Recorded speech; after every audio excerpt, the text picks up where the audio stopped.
Well, hey, you guys. Long time no see. I know I haven't done one of these Flickers of Fear in a while. I've just been like really busy with work and other things, and I just haven't had time to do it, but I finally got around to doing one, so you're welcome, I guess. Okay, so this movie here. I remember seeing the trailer for this movie, which is Blink Twice from 2024, like ages ago. I was at the theater seeing another horror movie. I want to say maybe it was The Substance, but it might have been like earlier than that. And I remember seeing the trailer and thinking, "Oh, that looks pretty decent," but I didn't really feel any like burning desire to see it or anything like that. I think probably because you guys know my tastes in horror. I like everything pretty much, but my preference is usually for kind of more gothic, weird, supernatural kind of movies. And Blink Twice kind of looked more like a sunlit vacation gone wrong type of scenario, which generally isn't my bag. However, just recently, I noticed that the movie had popped up on Amazon Prime, which I have a subscription to, and a few people had recommended it to me, and I saw that it turned up on a couple of like best horror movies of the year lists. So I decided to, why not? I'll give it a spin one weekend. And now I admit I feel kind of bad for maybe dismissing it a little bit because this was actually a pretty damn good movie. So, Blink Twice is the directorial debut of Zoë Kravitz, who, of course, is Lenny Kravitz's daughter, but also like an actress in her own right. I remember her specifically from Mad Max Fury Road. She was great in that. Now, she originally wanted to call this movie Pussy Island. I kind of love that, I'm gonna say. This kind of would have been rad, I feel like. Considering the premise of the movie. But I guess she sort of backed down when the producers and test audiences or stuff like that. They're like, no, I don't think so. Honestly, I get it. I know that most people probably, producers, they just want to make money. And so obviously a lot of people are not going to go see a movie called Pussy Island. So, but I get what Zoe was trying to do. She was trying to like push the envelope and in a way kind of try to like reclaim a word that a lot of women don't like. I don't really have a problem with that word, depending on the context, but I know that a lot of women do. And so she was trying to take that back, and but I can kind of see why that didn't work out as well. And then I was gonna say, man, that's like so many possibilities there. It's like, what if she had called it like Minge Island or like Cooter Island or something like that? It's like that would have also been really cool. So the story does tackle, I don't know if I want to call it a hot button issue, but it's kind of like your standard rich dudes being shitheads who will absolutely abuse women if given the chance and if they know they're going to get away with it. And will also, strangely, act hilariously shocked when the women decide to kind of turn the tables on them, right? Which that's always very funny to me. Now, this movie does take its time before revealing what's actually happening on this idyllic island getaway that they're on. But I'm going to say I don't think it's going to be any big surprise for viewers who have any familiarity with horror films at all. Actually, maybe not even horror films, just like thrillers or things like that. There's some sketchy shit afoot, in other words, and you're pretty sure what the flavor of that sketchy shit is, but it takes a while for the first shoe to drop. I didn't really mind that, but, some people's mileage may vary, as usual. So our main character is Frida, who's played by Naomi Ackie. And she's a cocktail waitress, and she actually does kind of, her big thing is she does, like, specialty, like, animal-themed, like, nail art, you know what I mean? Like, she paints little animals on, like, people's fingernails and stuff, and she does that. She's got, like, social media along that, so I guess she's wanting to maybe make a career out of that eventually. And she has a best friend named Jess, played by Aaliyah Shawkat, I think is how you pronounce her last name, who for a second I thought was Natasha Lyonne. And I was like, wait a second. And then I was like, no, do they kind of look alike? I don't know.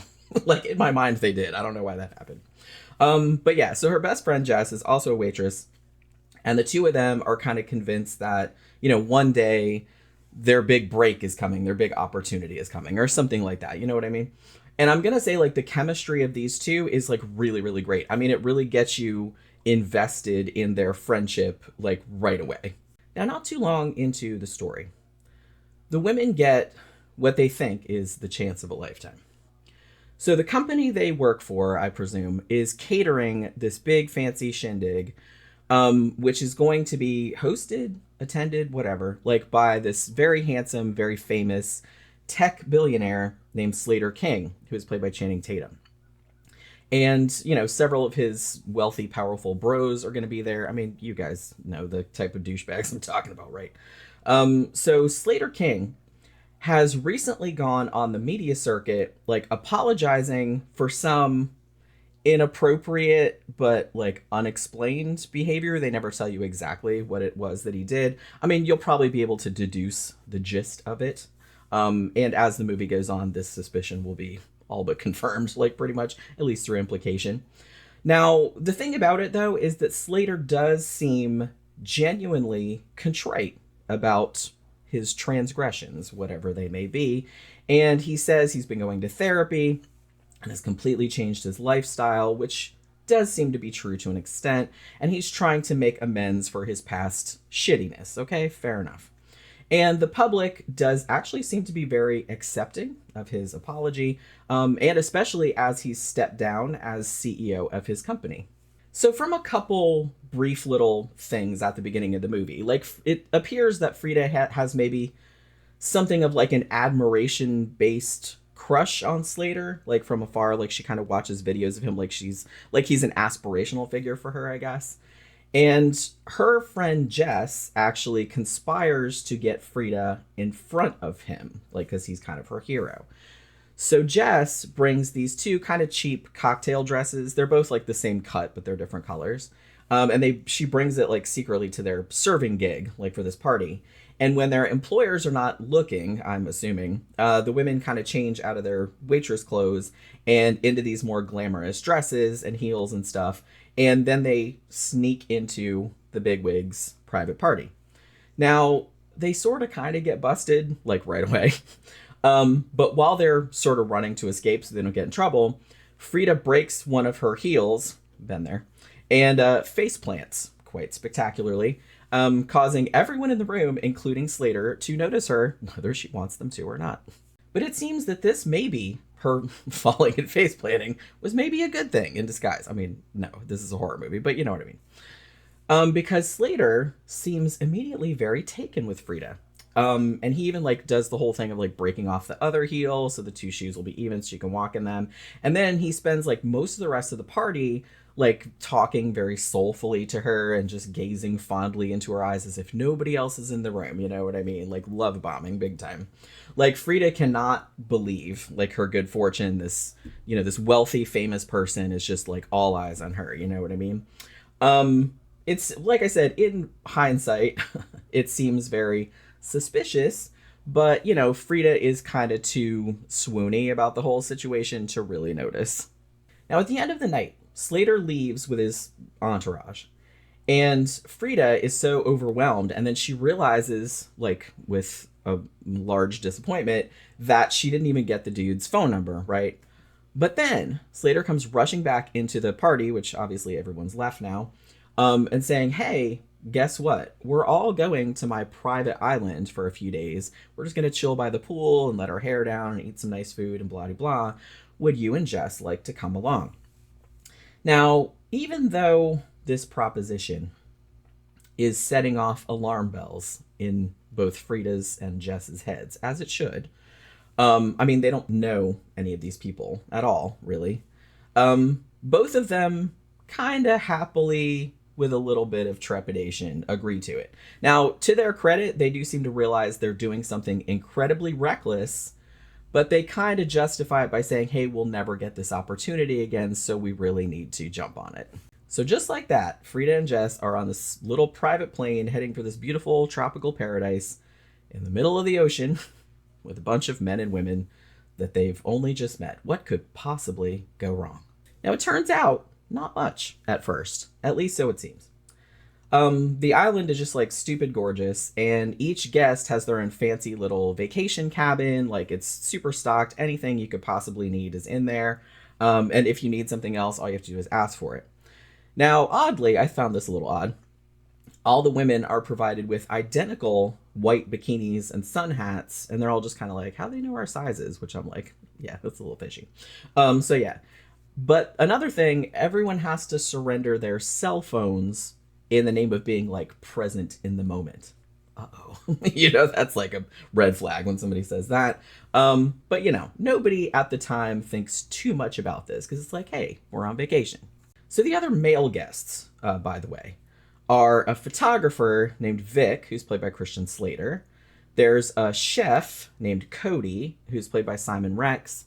There's kind of a party guy and a DJ named Tom, who's played by Haley Joel Osment, and kind of a younger, sort of just pretty boy kind of guy named Lucas, who's played by Levon Hawke, who is incidentally the son of Ethan Hawke and Uma Thurman. I didn't even know they had a son who was an actor, so you learn something new every day.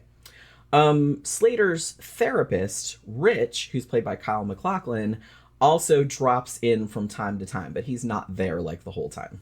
Now, as for the women, we have Sarah, who's played by Adria Arjona. I'm not really sure how you pronounce her last name, so I apologize for that. She's been on this like survival type reality show, and she's been on it for several seasons, so she's like, the best one or whatever. We also have this woman named Heather, who is a lawyer, but she's also like a big time stoner. Like she's just perpetually high, like all the time. It's pretty funny. And a woman named Camilla, who is an app developer. And I'm assuming that she's kind of looking for some of Slater King's like investment money, you know what I mean, for her startup. Slater also has a personal assistant named Stacy, who is also his sister and is actually played by Gina Davis. So this is like an all-star cast. So everybody in the group seems like super fun. And each day seems like it's just wonderful. You know what I mean? Everyone's super relaxed. They're just lounging by the pool. They have these like fancy, expensive cocktails. And they're all kind of jockeying for Slater's attention because he's kind of the big man on the island. It's his island. It's his house. You know what I mean? And then in the evenings, like Cody, who is a chef, obviously, he cooks up just these amazing like gourmet dinners. And then afterward, everybody breaks out like the good drugs. I don't know what kind of drugs they are. Some kind of ecstasy or some adjacent kind of thing like that. And they're just like running amok on the island, just laughing their faces off. And Frida seems like she's just having the time of her fucking life. And she isn't even concerned when she realizes at some point that she's not all that aware of what day it is and how many days she's been there. So in spite of all the fun, however, there are a couple of things that seem a little bit off. For one thing, all the crew of workers on the island, none of whom seem to speak much English, they all have the same tattoo of like a snake. There's also this housekeeper lady who's played by Maria Elena Olivares, and she appears to have an intense interest in Frida. Like she's always not necessarily trying to get her attention, but like every time she sees her, she like tries to talk to her. And every time she sees her, she just yells "Red Rabbit" at her, like every time they cross paths. And this is a phrase which means precisely fuck all to Frida. She has no idea what this woman is saying "Red Rabbit" to her for. Now, at one point, at about a third of the way through the movie, maybe more, because like I said, it's a while. It's like a pretty long setup. Jess, Frida's friend, gets bitten by one of the snakes native to the island. And Slater tells her, yeah, the snakes are venomous, but he says something to the effect of the venom isn't potent enough to kill you. And anyway, there aren't any hospitals for hundreds of miles, so pretty much just suck it up. You know what I mean? Now, Jess does seem to recover from the snake bite, but not too long after this, she tells Frida that she thinks something bad is happening and she wants to leave. Now, Frida has no idea what she's talking about because everything just seems like sunshine and unicorns and rainbow farts. And it's just like, so she's like, I don't know. There's nothing bad happening. You're crazy. And she kind of gets a little bit mad at Jess for like, you're screwing up my one chance at like, going somewhere in life. You know what I mean? By hooking onto this Slater King train. Now, Jess is obviously very hurt by this, but they kind of sort of make up a little bit. However, the next day, Jess is gone. And weirder still, nobody else on the island seems to remember that she was even there at all. And then after this incident, it's off to the races. Like the horror starts to ramp up as it starts to become clear about what exactly is going on this, purported island paradise. So even though, as I mentioned earlier, vacation horror isn't usually my preferred subgenre, it's like not usually something I would, pick first, you know what I mean? I actually had a lot of fun with this one. It's, like I said, it does take its time, like setting up the characters and the situation, but that actually didn't bother me pretty much at all, because all the characters are very interesting and, very distinctive, and it all sort of like pulled you in, because you were wondering what exactly was going on, when the axe was going to fall, like what each person was hiding. Everyone seemed super friendly and super nice, but you kind of suspected that everybody was hiding something, so you were just kind of waiting to see what that was. So I really enjoyed kind of the slow reveal of the horror, and how everything seemed so innocuous at first until like these just little niggling details began kind of worming their way into the story. Now, again, as I said, the nature of the horror, I don't think it will be a particular shock to anyone who's paying attention. I mean, you can pretty much see where it's probably going. The story does have something of a twist, which I actually really, really liked and did not see coming at all, even though I probably should have in hindsight. I'm kind of a dummy sometimes. And the climax of this is really good. It's very violent, very visceral. There's, a lot of fucked up shit happening. And the ending of it, like kind of the little coda, is quite awesome and was very, very satisfying in kind of a fucked up sort of way, but I kind of liked it. So if you like kind of just sunny vacation horror that's kind of focused mainly on character building, but then sort of goes balls to the wall like revenge flick, like toward the end, then you will probably really dig this movie.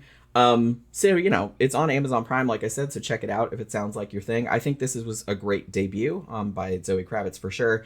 And, so I'll definitely be watching, the next thing that she decides to direct. And that will do it for this review. Hopefully you guys enjoyed the video. If you did, remember, like, share, subscribe, and comment. And I'll see you guys again on the next one. Bye.